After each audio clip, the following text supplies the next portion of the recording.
everyone. So wonderful to see you here today. Look at this wonderful crowd. I'd like to start, of course, by acknowledging the Darkinjung people and the Gurungai people, the traditional custodians of the land on which we are gathered today, and pay my respects to elders past, present, and emerging, and of course, extend that respect to any First Nations peoples who may be joining us today. And to say welcome to all of you. Thank you for being at Words on the Waves, and thank you to Words on the Waves for having us. This is such a delight. I am so excited about this panel. So, as you've likely read in the program, each of these speakers has hit rock bottom, but managed to build something positive from the rubble. What a description that is. Together, we're here to consider trauma, masculinity, neuroplasticity, and the chance to start over. So I'm going to introduce each of these men in order, but first I'll just tell you a bit more about myself. I am the author of the best-selling psychological thriller Dark Mode, so if you are a crime reader, I wrote that book for you. And it's not officially announced yet, but we're all friends here. So my next thriller is coming out in February next year, and it is called Cold Truth. Thank you. But before that, I wrote a memoir about moving from Canada to Australia and facing a crisis of identity and belonging. And my earlier work, My Name is Revenge, is about my family's survival of the Armenian genocide and the legacy of trauma that was passed down through the generations to me.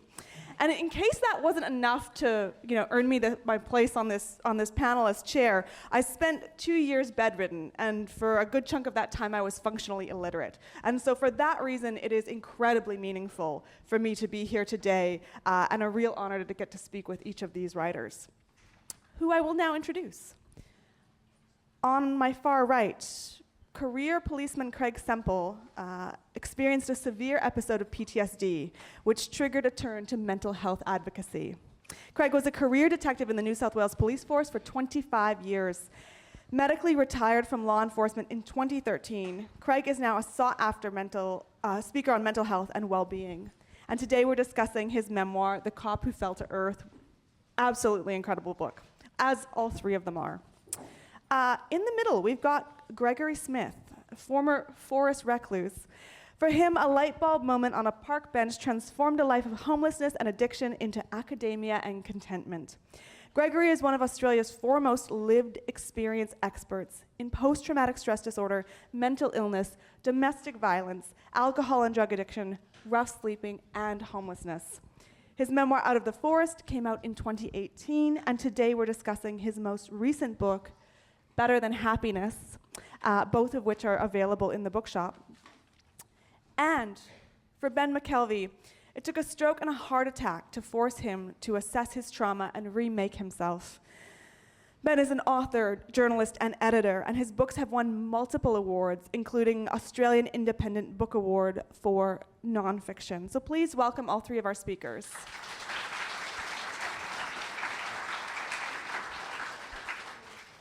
And I'll remind you now that all of their books are available. They will be available for signing afterwards if you would like to have the chance to meet them. And all of their books would make excellent gifts for anyone you need a gift for. Seriously. All right. So, in my experience of reading these three memoirs, what really connects them is the concept of neuroplasticity, the way our minds develop new neural pathways, whether those are constructive or maladaptive. So I'd like to start by having Ben introduce the concept of neuroplasticity because he has written about it in his work, A Scar is Also Skin. So Ben, can you tell us about this concept? I can, in a very non-scientific kind of way, because that is how I understand it. And that's how I think most people understand it, because the mechanism of neuroplasticity isn't something that's necessarily well understood from a scientific perspective, but it is something that's understood from a perceptive point of view. So the example in my book is my experience of having a stroke when I was quite young, with Steve Dibden, who's just over there, who's just walked into the room, with someone who was with me in that period. I had a stroke, and then there was brain damage, and there was permanent brain damage, as it is with strokes. And so my brain had to adapt for the environment that I was going to find myself in. So that basically is what neuroplasticity is. Neuroplasticity is you are in an environment, you have a brain, your brain has to try to adapt to that environment. The way that it happens for most of us is it happens when you're quite young, and there are these periods where you have these sort of neuronal surpluses, and they're in your brain and they're ready to be adapted to a certain process. Language is one of those sorts of things. So you are really good at learning a new language or a new skill when you're young and when you're adolescent, because you have these sort of this overburden of neurons. And then that all sort of sheds away, but it's a process that continues through your life. So when you find yourself in a new environment, which doesn't necessarily mean a physical environment, it could be an emotional environment as well, your brain will slowly adapt to that environment. And that's a psychological and physiological process, which, I mean, the two are kind of the same thing anyway. I found while I was researching that book. Yeah. So that's basically what it is. It's if you're in a new relationship, if you have a young child, if you go to another country, whatever it is, as your life is changing, your brain is changing, and that's neuroplasticity. Thank you so much. And that process, as you said, continues throughout your life. And I want to now go to Craig.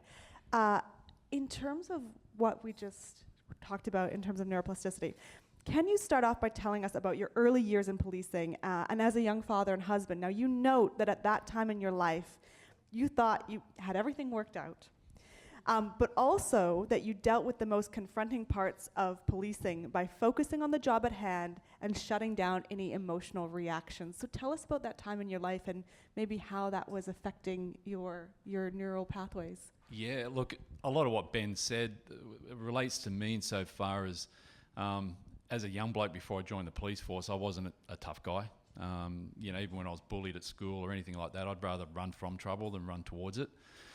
But here I was when I joined the police force. I actually started my career at Redfern back in the 80s and 90s. It was a pretty tough place to work. And throughout my whole career, I worked in high-octane jobs. Like I did a lot of work in the field of drug work, a lot of outlaw motorcycle gang work and homicides. And I guess neuroplasticity for me, my brain eventually over time became really hardwired for danger, and my default system was basically was never rest and digest. It was always hypervigilance, always looking for something bad to happen, scanning crowds. All those sort of things got hardwired into my brain over time, and my body as well. There's the neuroplasticity just is not just a psychological thing; it's also a physical thing as well. And then when I ended up out of the police force, I had I had mental health problems for quite a while particularly after one particular homicide. And I basically just threw myself into my work to try to avoid it, used a lot of alcohol and things like that, and eventually burnt myself out. That was what ended my career, burnout really, at the end of the day. And had a 3-year battle with significant depression and PTSD. But basically what happened for me, like as far as rewiring my brain through that neuroplasticity, was putting some strategies into my life, like exercise and meditation was a massive one, practicing gratitude, so that over time I rewired my brain so you wire it and you can unwire it as well. I rewired it for me to start to see the world as not a dangerous place and not full of bad people.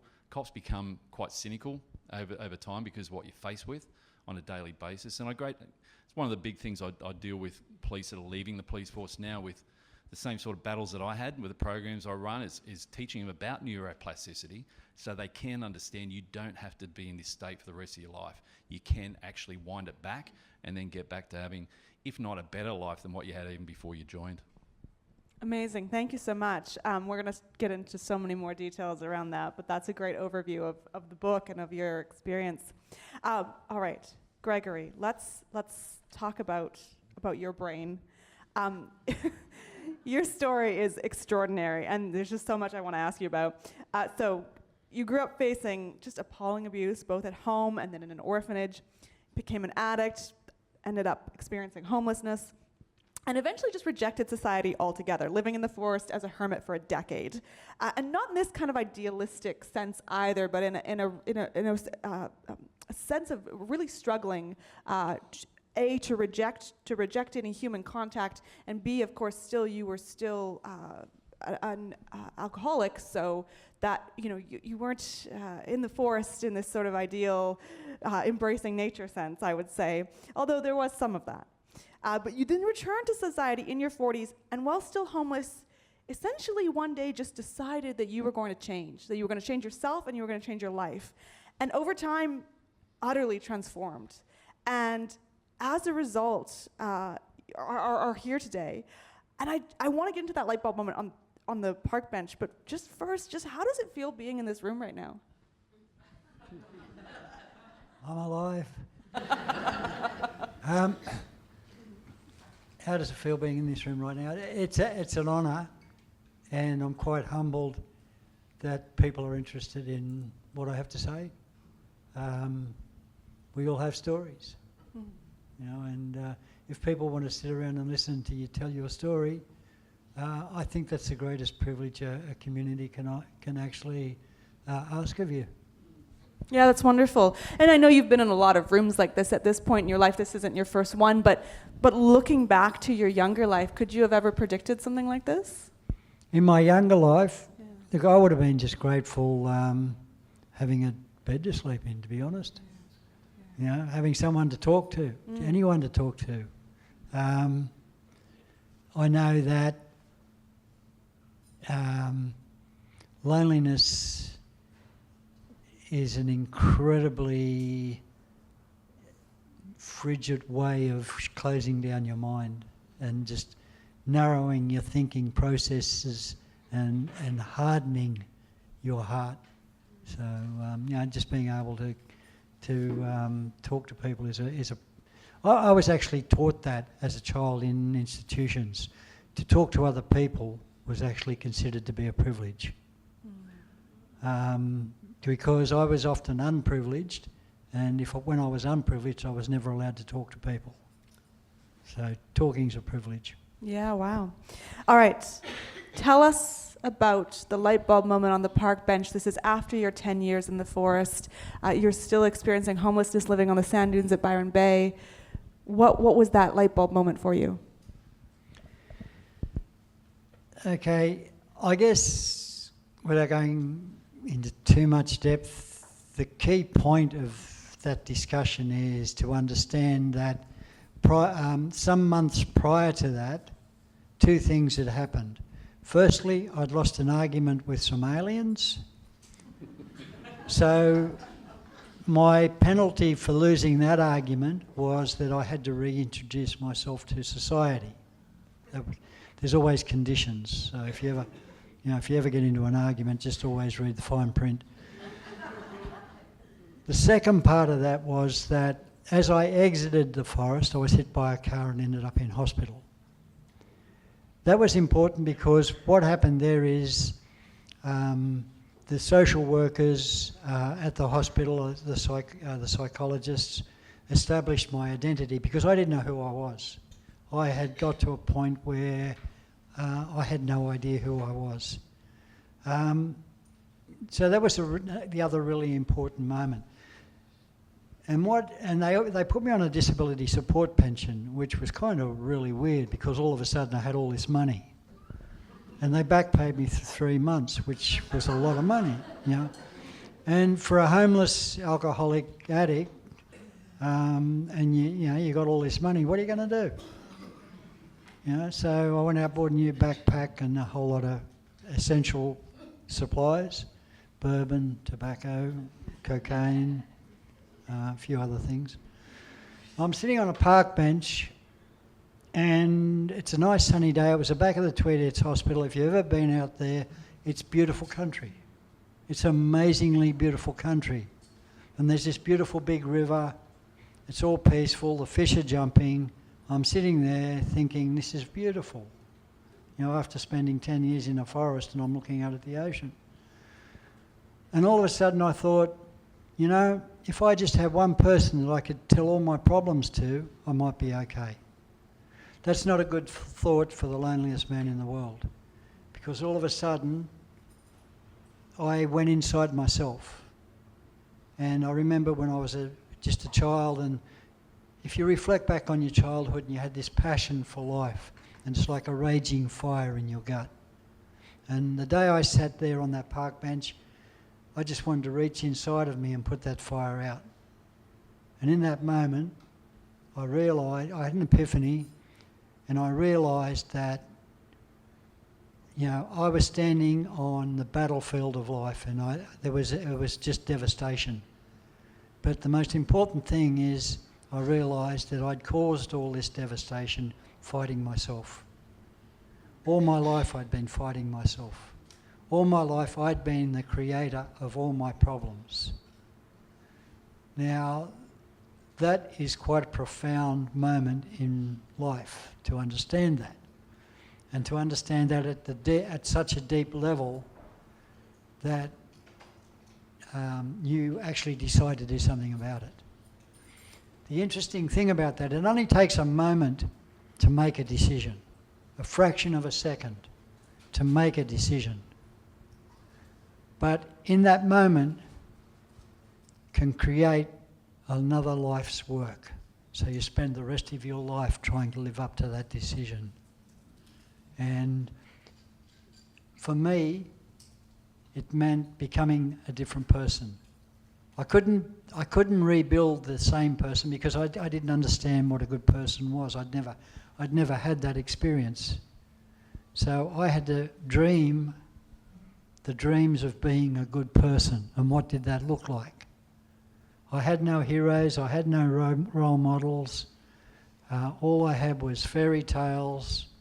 And I used to see people as fairy tales, trolls, angels or devils. And so I chose to walk with the angels. Incredible. And this is what I mean about choosing, like very specifically choosing to rewire your brain in a whole new way. It's really extraordinary. Ben, you describe in detail in the early chapters of your book about the physical experience of having a stroke, and in particular how it affected your capacity for language. And you were working as a writer at that time. What was that experience like? The way I describe it is it being disconnecting. It was the loneliest experience, and it was after the stroke I realised, you know, just how integral language and communication is with an actual tether that we have with the world and the people around us. So after I had the stroke, in the immediate aftermath of the stroke, I couldn't speak and couldn't understand language. And then a few days later, I could understand language, but I was confused by it. And then a few months later, I started to be able to write again. And so all of that was sort of slowly, that stuff had to be slowly built back up again. But the thing that had bothered me the most was I was in a room where everybody felt that I was part of the environment, part of the communication network, you know, the whole sort of thing, but I was so distant from it. You know, it was a little bit like last night I went out with some friends and we're in a restaurant. The restaurant was busy and it was quite noisy, and they were talking to me, but I couldn't really hear a lot of things that were being said, and you sort of nod and smile, and I was like, oh, that was exactly what it was like for me, you know, because I had this distanced experience for quite a long time. And I was a writer then, but I wasn't the type of writer that I am now. You know, then I was a pretty cynical writer. You know, I was working on a magazine and nothing that I wrote really connected with my emotional life. But it was afterwards, I think it was because I had that arm's length experience, that then I was like, oh, I think I can actually see a model of the way that the connection between two people work. You know, so then I applied that to my writing, and it was only after the stroke that I actually sort of became a writer of work that I was really proud of. So yeah, disconnection, I would say, was the most significant feeling. And I actually want to build on that because I have another question related to that. And this is something that, I mean, really, really struck me as someone who's lived with significant illness for so long. But you pose the question in your book of disconnection as an emotion. And you describe, like, when you were in the hospital in your 20s and knowing your friends and colleagues, you know, you're in hospital with this kind of uncertain future, uncertain situation. Your friends and colleagues and family are all just moving on with their lives. Like, their lives have not been interrupted. So can you just describe a little bit more about that feeling and just how that affected you? Yeah, I mean, it affected me in a bad way, and then I think it actually affected me in a good way as well, because the comparison that I use in the book is what it was like when you were sick from school when you were at primary school. So everything is ticking along the way that it should, and you know they have these natural rhythms of the way that life works. You have Monday to Friday, you go to school, you have after school. You know, there's this kind of like on rails experience of what it is to go through the school week. And then all of a sudden, the whole thing is derailed, and you know the postman's still coming, and you know you hear that people are going to school and all this sort of stuff. But you're in the room, and you're just like, oh, "There's another way of living." You know, things happen in my house when I'm at school. You know, it's like it's so strange. And then to have that experience in your 20s, when you're like, you have this set of assumptions as to what your life is going to be like, and you're like, everybody keeps going with the inertia of their life. You stop yours. You know, I thought my career was over as well, you know, which I hadn't really thought that much about my career, but I was like, oh, all these assumptions that I had, then they're all wrecked. And in the book, I actually went back and looked at some experiences that people had had that I'd written about, and these were people who'd had significant trauma experiences. And when people have childhood trauma experiences, there are lots of things that can happen to them, but it's much more likely that they're going to experience criminality, but they're also much more likely to do something that's brilliant with their life. You know, childhood trauma is linked with creating a patent, getting an Oscar, you know, all these sorts of things that can happen. And I think it is because you have that experience of life ticking along the way that it should be, and you have these set of assumptions about life, and then the whole thing is ruined, and then it's like, oh, there's a new path. It might be bad, it might be good, but there is a new path and you can take it that some people who haven't had these experiences perhaps can't. I was so engaged in that response that I didn't even look at my next question. That's just, yeah, having had that experience and still today, you know, dealing with ongoing illness and that uncertainty, I completely relate to everything that you're saying. Craig, as a cop, you dealt with a huge variety of traumas, from physical attacks to gruesome deaths to the near loss of your brother during his own work as a police officer. And one thing I really commend you for in your book is that you don't shy away from sharing some of those experiences, and not that they're gratuitous in any way, but you just state the facts of what your working life was, and I think that's really, really valuable. I'd like to hear a bit more about how you were coping as the years went by, and get a bit more into how alcohol factored in. Yeah, well, look, how I was coping, or surviving probably in the long run. Look, the police force I joined back in 1988 was well before the Royal Commission into Police Corruption in New South Wales, and as you can imagine, it was to describe our culture back then as being loose would be an understatement. But with that went drinking. Drinking, we had no psychological services back then. And even when they did introduce them throughout the course of my career, it was sort of a little bit too late for a lot of us. We'd already got stuck and embedded in the way we were dealing with trauma and the things we would deal with. So alcohol, for me at the start of my career, was mainly to maybe enhance the social aspects of the job because it was fun. But as time went on, it became more of a crutch, more to support me, help escape at the end of a shift, numb me out, help me get to sleep as well. So alcohol was a massive part of it. And look, alcohol's a depressant, and over time, it's along with chronic lack of sleep. For last 8 or 9 years of my career, a good night sleep for me was 5 hours, but mostly it was 2 or 3 hours a night, and that's not sustainable. Bad nightmares and stuff like that didn't help. But so alcohol was a massive part of it. But my main coping strategy, believe it or not, was just chasing the excitement and thrills of what my job offered me.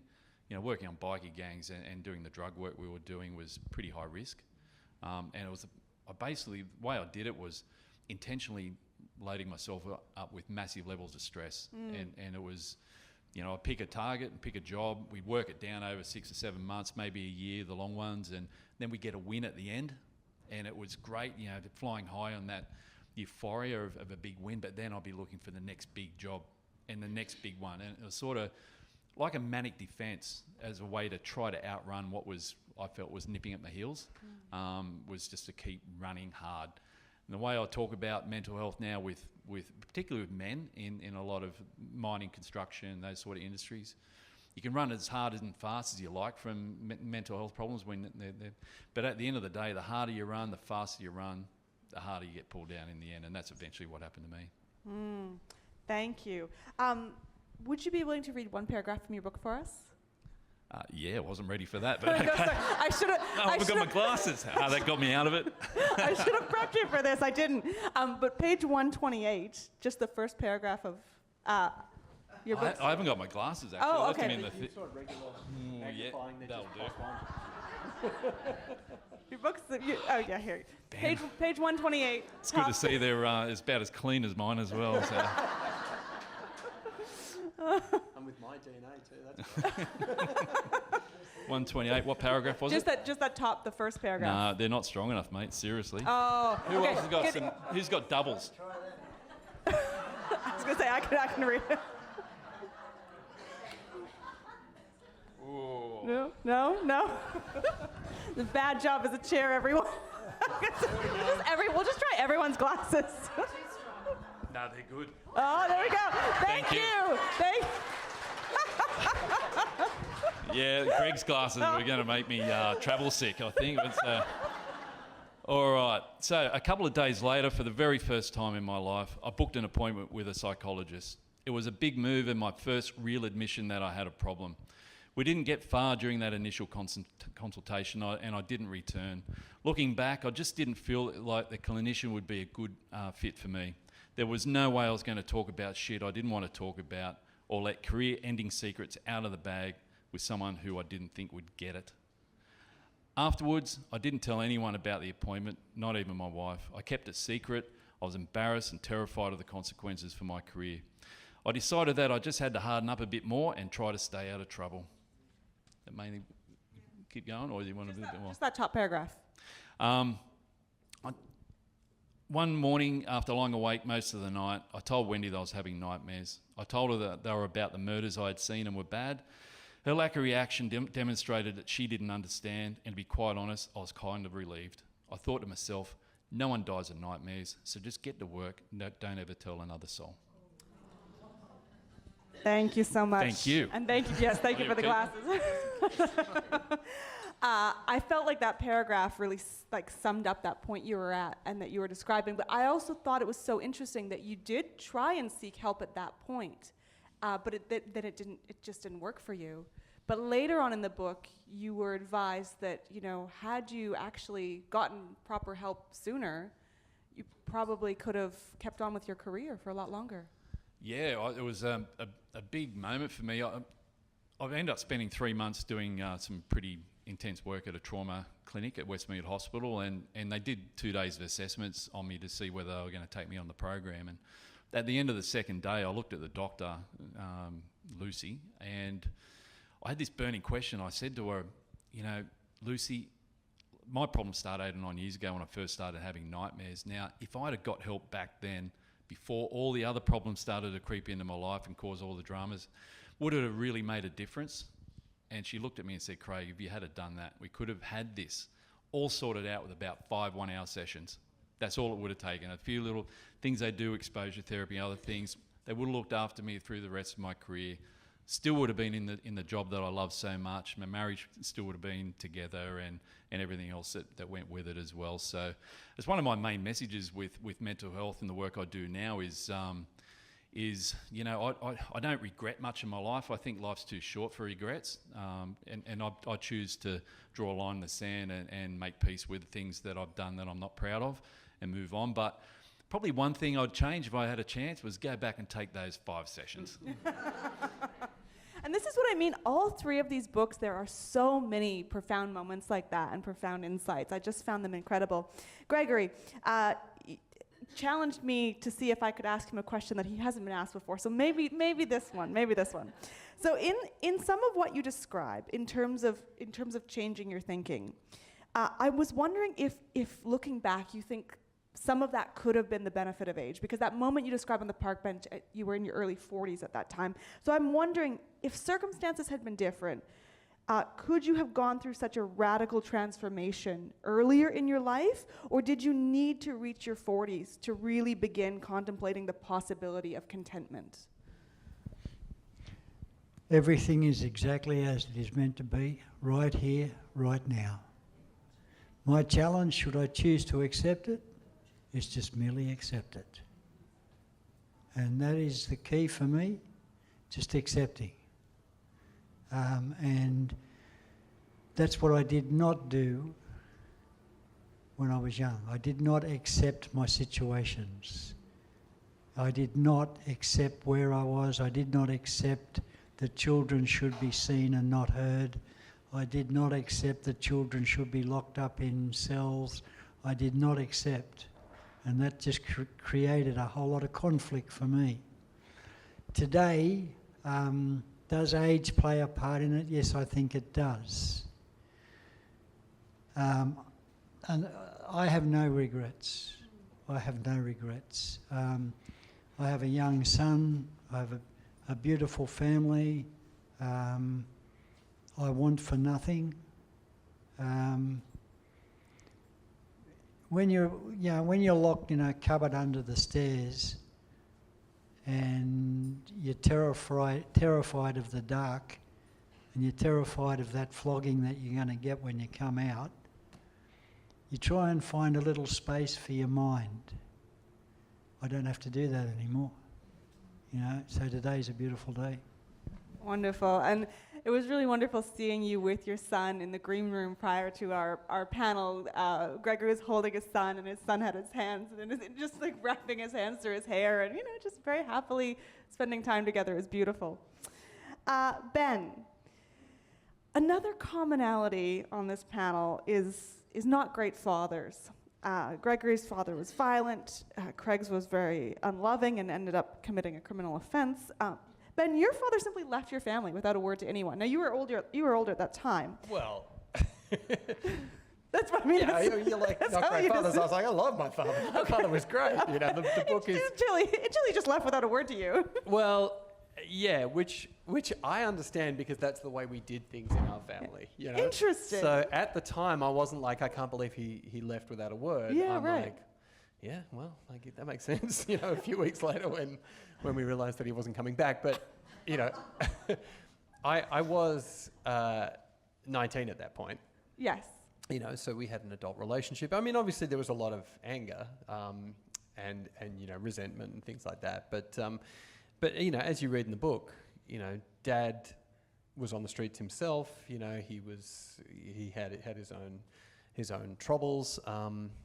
So yeah, I mean, I think it's because he died relatively recently. So I forgive and understand the things that he did and the choices that he made. Yeah, well, and that's what I want to ask you about. Was your father coming back into your life when you were in hospital, and as you describe, and then the book opening with him present in your life? So can you tell us a bit more about that?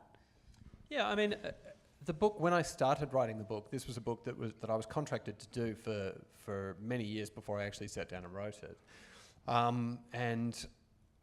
The reason why it took me so long was because I had these sort of inauthentic, tin-eared experiences of reading back my pages and going, oh, this is not right.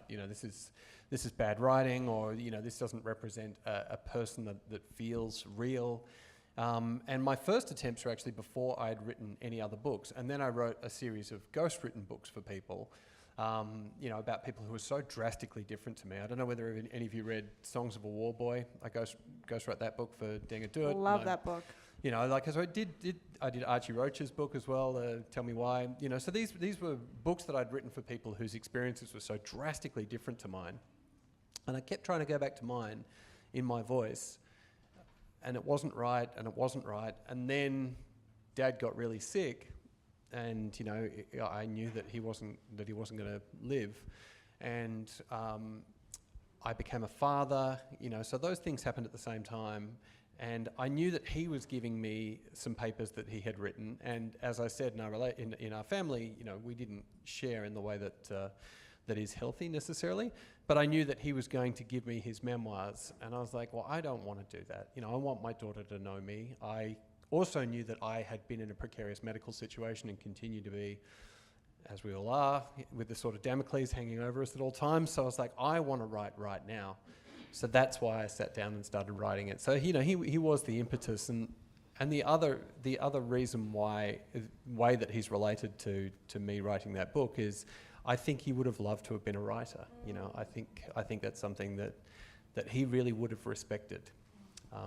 Whether he respected the books that I did, I mean, I think he was proud, but he did love to, you know, send me text messages saying, "Have you read Ian McEwan's new book?" And I'd be like, "Yeah, I have." He's like, "Can you imagine writing that well?" And I'm like, "No, I can't." Wow. All right. Craig, you visited a gang member named Sierra. This is someone you write a lot about in the book. You spent a long time working to put this man behind bars. And so you have this moment in the book where you see him behind bars. And in this very non-confrontational way, like just statement of fact way, he says, "You and me are the exact same age, and you look terrible. You look so stressed and so aged. Your job is killing you." Not long after that, you finally started admitting to yourself and your colleagues how much you were struggling. So what happened? What happened next? Yeah, look, it's one of those things too with that particular gangster. He was a sergeant at arms of a motorcycle gang I was working on. So when sergeant at arms is like an enforcer, so he's a tough bloke, and basically he and I were criminal opposites. So I was on my side of the fence, he was his. But one thing, I've talked about this, everyone heard of Gary Jublin with the I Catch Killers, and I did some podcast work with Gary, and we talked a lot about how with some criminals, like some of them are just like really bad, and you just got no time for them. Others, we're talking about taking different pathways in life. You just don't know what people's backgrounds are and what choices they ended up having to make. But one thing with this bloke, he always respected me, at least, which was good. And when he said that, when he made that observation to me, it was only a couple of weeks before I eventually had a big breakdown. And it wasn't said with any malice or cheek. It was genuine care, believe it or not, which was incredible.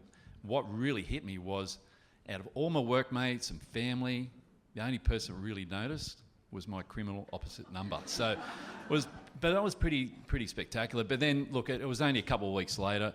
It wasn't really my choice to go and get the help. I basically pushed myself to the point where I was hit over the head with it, and I had such a sudden catastrophic mental breakdown, I called it then. These days, though, I call it a breakthrough. It probably needed to happen, right? So, but it was so catastrophic, I had no choice. I was in a world of hurt, and I had to go and see someone. I was completely messed up. Do you think him saying that was part of what precipitated that, or it would have happened at the same time anyways? Look, I think it sort of there was a lot that sort of fed into the whole picture then. Look, I was already really broken at the point he said that. When it was actually in jail, I went in to see him in jail about some stuff, and look, the conversation went on longer than what we probably thought it would, because he was not surrounded by people who could give him good, intelligent conversation. So he was pretty happy I was there. But look, it was only 2 weeks later, and I was basically not sleeping at all by then. I was lying awake at night, just full-blown panic attacks all night, and not sleeping at all. And then it was just one night I came home I went back to see a psychologist again. And this time I got a psychologist that was really good and really trauma-informed, which is so important, that you get someone who's a good fit and understands. She told me some things that I knew were true, but I still wasn't ready to accept it. But I went home and I was telling my wife about that appointment while I was cooking dinner. And normal conversation suddenly turned into complete collapse. And I was bawling my eyes out so hard I could not breathe. That's how hard I was crying. And I'd never done that for 25 years. And then from there on in, I was just completely broken. It was a good, solid 3-year battle to get to the point where I started to make a change, and then another 2 years after that to get myself back to the point of recovery, which is pretty important as well.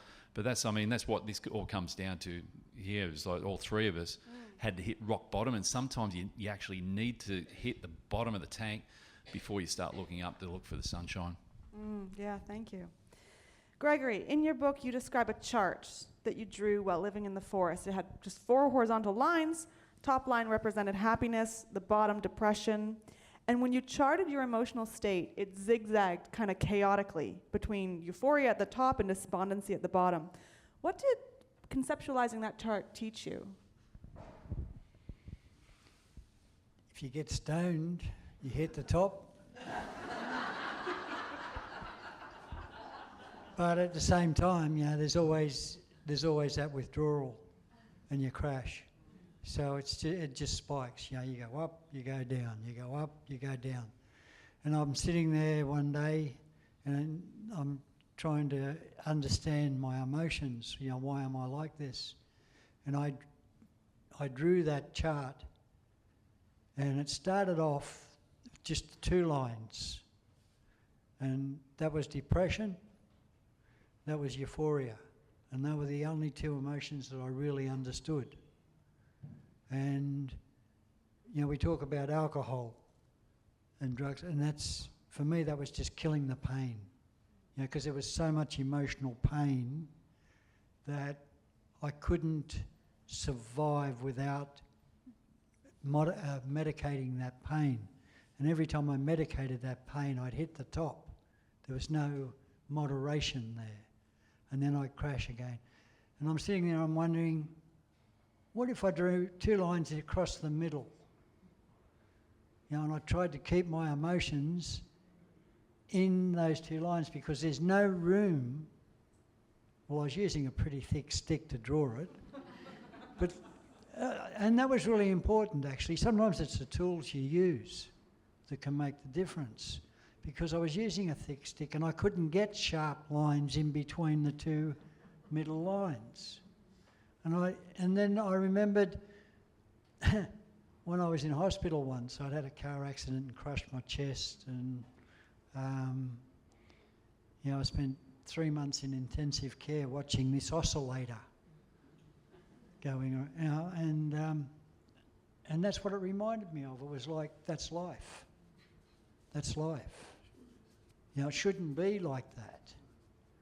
And so I forgot all about that until after I lost that argument, and sometime after I made that decision. And it was, after I made that decision, and I sort of put some distance between myself and that last drug and alcohol, that I started reflecting on what I'd learned in the forest.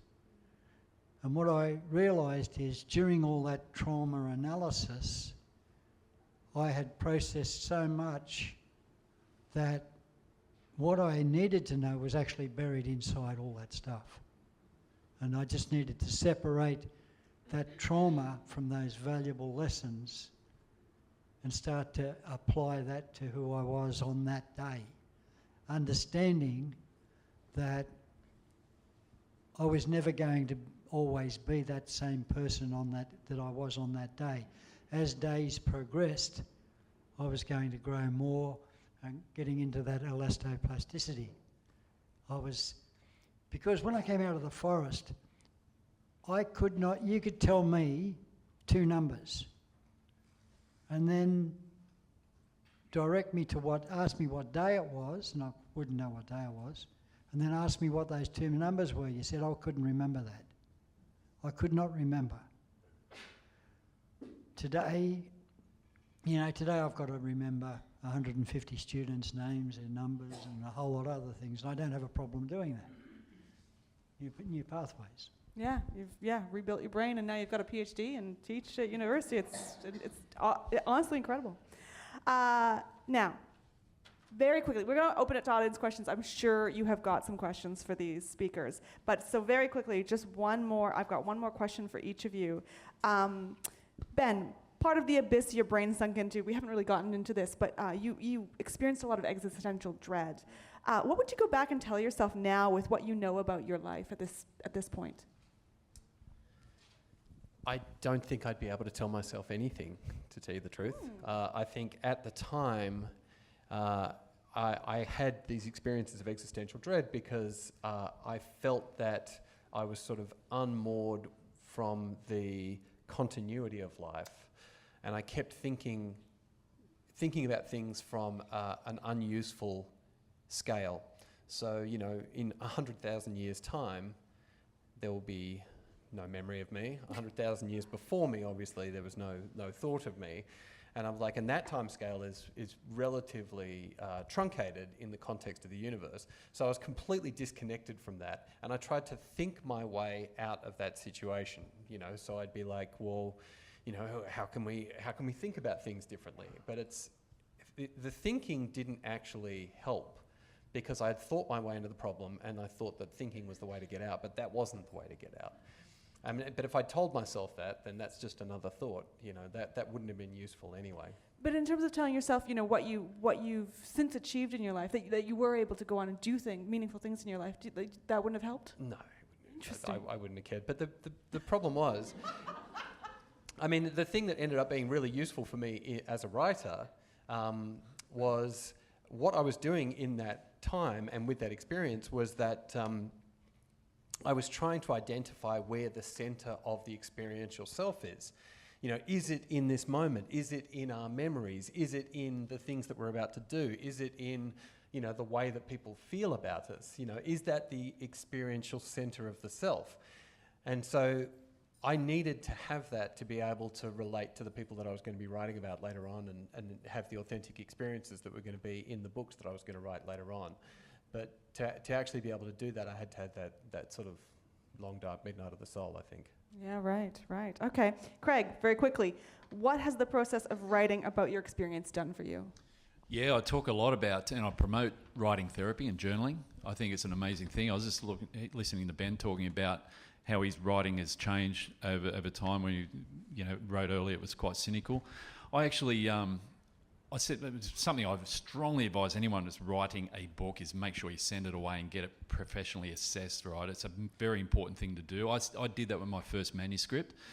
Now, because I used writing as a way of therapy, like I started pretty much immediately from my first doctor's appointment, I started writing the chronology.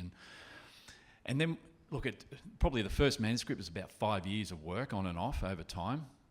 And when the assessment came back for that first manuscript, some of the criticism was in the language I was using. And when I look back now at how much my writing has changed, it's almost like a timeline of the progression of my recovery. So going back at the start, there's a lot of anger and there's a lot of bitterness and there's a lot of judgment, like a lot of judgmental language I was using about other people, particularly criminals and drug addicts and those sorts of things. And then over time, that anger and that judgment started to diffuse a little bit and started to soften. And I think that's the key thing with writing as a therapy. I've just written a second book. It's coming out in September, and it's even that has given me a chance to really reflect on a lot of opinions and judgments and thoughts and beliefs that I've now changed through that process. Because talking therapy, that's great, but I reckon only goes skin deep. When you write about your experiences, it really forces you to dig in deep, and then you write it out, whatever your beliefs and experiences are. And like Ben was saying before, you read over it and you go, well, that's not quite the way I feel. So you go back and explore it more and more and more until you get it down pat. And it really gives you a chance to prize your life right open and to explore it and put to bed a lot of those experiences as well and to process them. Fantastic, thank you. Last question from me before we open it up. Gregory, tell us about your relationship with your inner child. Yeah, that's a really important relationship.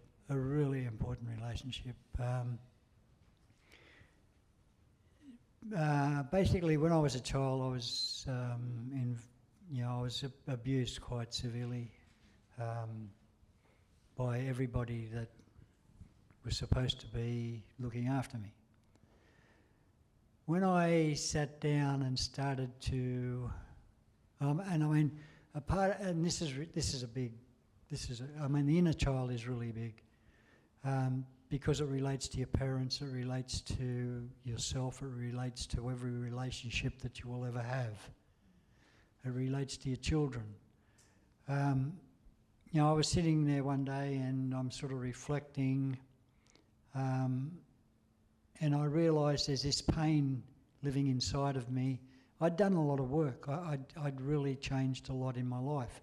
and I was going to university. I was still living in sand dunes, but I was doing okay. In my world, I was doing pretty good, but there was still this deep pain, and that pain and suffering. When I looked and asked myself, what was it? It was my child screaming out inside, saying, "Yes, you've got this great life. You're heading in good directions, but you've never shown me love. You've never acknowledged who I am." And I needed to acknowledge the pain that my child had gone through, and I needed to become a parent and take responsibility and assure that child that I would be there for him wherever I could be, whenever I could be.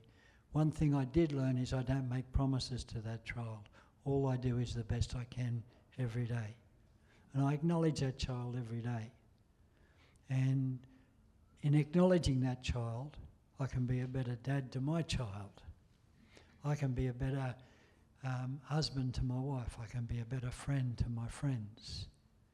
And more importantly, I can allow that child to teach me how to be a good friend, because I never knew how to be a friend. Wonderful, thank you. All right.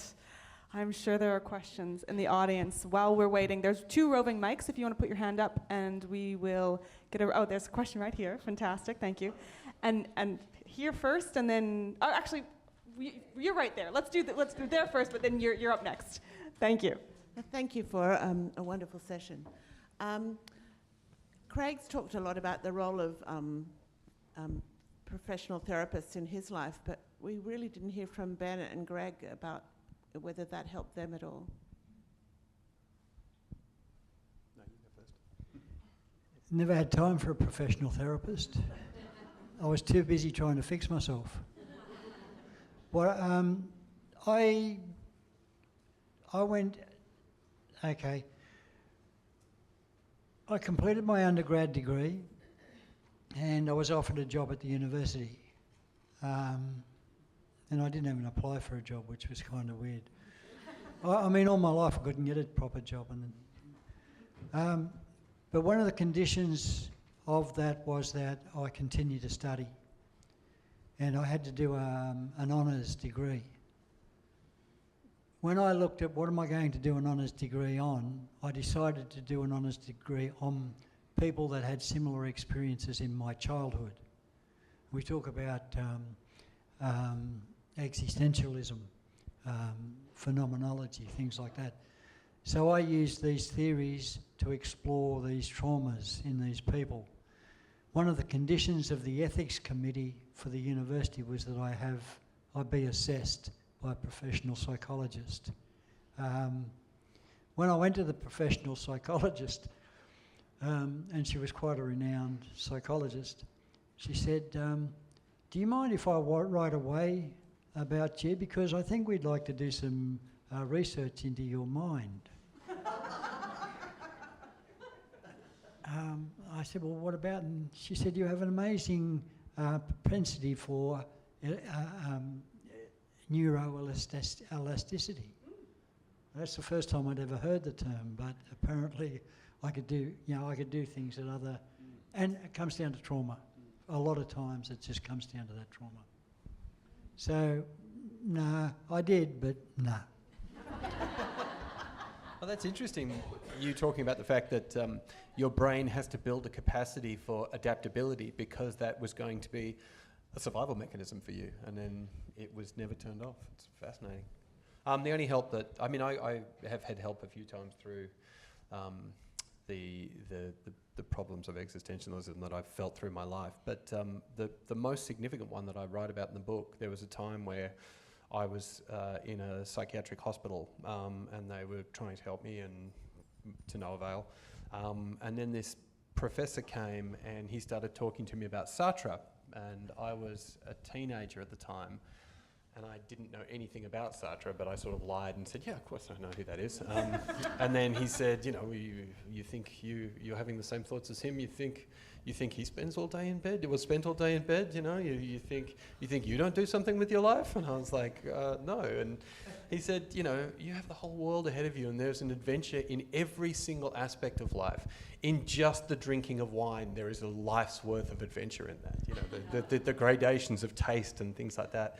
And then the thing that I took away from that was that there are some things that are embedded in life which are not necessarily, even though they're terrifying and even though they're difficult, they are just part and parcel of what it is being human, and you are going to be reconciling with that for the rest of your life. And it's something that I wrote about later when I was writing about soldiers in Afghanistan. There were, I was working with the special forces, and there was a lot of guys who had PTSD. And then there was a lot of guys who presented with PTSD but actually didn't have PTSD, they had moral traumas. This is something I really understood when one of the guys I was working with took his own life, and then they did a coronial inquest, and I sat in on the inquest. And his psychiatrist said the injury that he had was solely a moral injury. And they said he never would have gotten better from this moral injury. You know, there were coping mechanisms, there were ways that his life would have been easier, but a moral injury is just embedded in the experience of what it is to be human and having done the things that he's done. And when I saw that, I was like, oh God, that makes so much sense to me, because there are some things that are just difficult, and sometimes your life can be derailed, and there is no solution to it. You know, you can make, you know, the symptoms can be lessened, but there is no actual solution to the core of it, and you just have to keep moving on with those coping mechanisms. Thank you. Question here. You partially asked the question, Ashley, but Craig, I wanted to know, because it probably wasn't in your path to write a book, but you wrote that book and now you're going to write another one. So the process of the therapy to writing and now another book. So I'm just interested in that process. Yeah, sure. Like I said before, it is a matter of processing a lot of those experiences. But I totally agree with everything Ben just said. For me, and as I said, I'm dealing with like literally hundreds of ex-cops every year, running through programs, etc. And it's all about setting them up to have game plans and a positive plan for the future. But one of the things I always talk about is I don't believe in professing, you know, some sort of cured, seen the light, no longer troubled by my experiences in my life and all. I think that's quite unrealistic. Traumas, they're going to stay with you, especially those really deep ones that cut in deep. They're going to stay, and they're going to have some effect on your life going all the way through, right? But the way I look at it, I try to encourage people to. We talked about acceptance up here already this afternoon, and I think that's a big thing. It's like not to you just can't make traumatic experiences go away, but what you can do is you can learn to live with them better. And I think one of the biggest ways you can do that is, I think with the three of us up here, is turning those negative experiences in your life into something positive that helps other people. And that in itself is so cathartic, I can't even put that into words. Like some of the experiences I've had after delivering talks to high school kids, etc. I've talked about a couple of them in the book. It's just like the way that makes you feel, it's almost like that was worth going through every single thing I've been through, because their life's now changed, quite possibly, you know, and that's all it takes. That's an incredible note to end on. I want to thank all of you for being such a gorgeous audience, first of all. I want to remind you that all of our books are available in the bookshop, and that you can have the chance to meet these writers and have them autograph a book for you. I also want to thank Words on the Waves for putting this incredible panel together. I just think this is, I've done a lot of panels and spoken to a lot of amazing writers, but this has been the most extraordinary experience. And thank all the volunteers who are part of the festival, and then to thank each of you for your incredible books and your incredible generosity today. Thank you.